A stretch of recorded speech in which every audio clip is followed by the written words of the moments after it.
এ যুগে কেউ যদি একবার বুঝে যায় যে আপনি তাকে অনেক ভালোবাসেন, সে যাই করুক আপনি তাকে ছেড়ে যাবেন না, তাহলেই খেলা শেষ।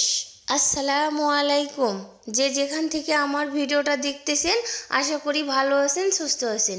আমিও আলহামদুলিল্লাহ ভালো আছি, সুস্থ আছি। আর এই তো আমার হাতে যে ফুলটা দেখতেছেন কি জন্য আমি নিয়ে আসি সেটাও বলবো। আর ওই তো বললাম যে এ যুগে কাউকে সুযোগ দিতে নেই আর ভালোবাসাও দেখাতে নেই। ভালোবাসা দেখালে সে অনেক ব্যস্ত হয়ে যাবে। তো যাই হোক, আমি যে ফুলের ব্যাপারটা বললাম, এই ফুলটা আমি স্কুলে গেছিলাম আমার বাবাটাকে রাখার জন্য। আসার পথে একটি গাছ থেকে ফুলটি পড়ে যায় আর আমি ফুলটি নিয়ে আসি। কি জন্য নিয়ে আসছি এটাও আপনাদের বলবো, একটু ধৈর্য ধরে। এটা হলো আজকে আপনাদের ভাই আসবে, তো আমি ভাবলাম যে ফুলটা আমি নিয়ে যাই, তাকে দিব।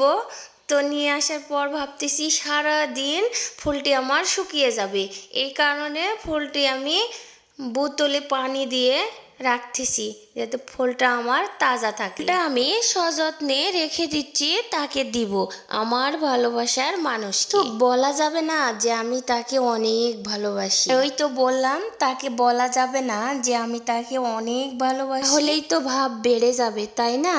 তো আমি বলবো না। আর একটা কথা কি জানেন, সবাই ফুল দেয় ভালোবাসার মানুষকে দোকান থেকে অনেক দাম দিয়ে দিয়ে কিনে দেয়, কিন্তু আমার তো সেরকম সামর্থ্য নাই।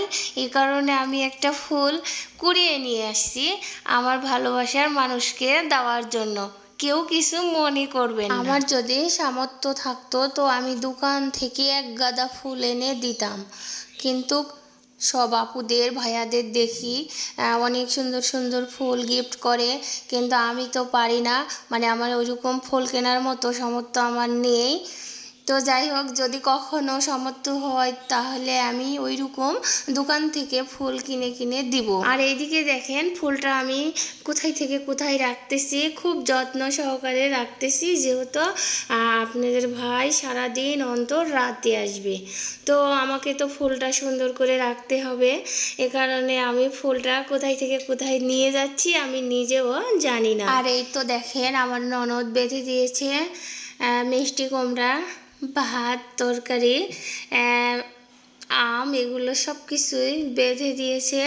তো যাই হোক, এখন আমি জমিতে আসলাম আর আমার বাবাটা এই তো দেখেন দোল খাচ্ছে আর আমি বসে বসে দেখতেছি।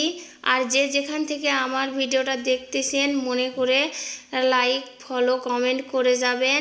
সবাই ভালো থাকবেন, সুস্থ থাকবেন। আল্লাহ হাফেজ।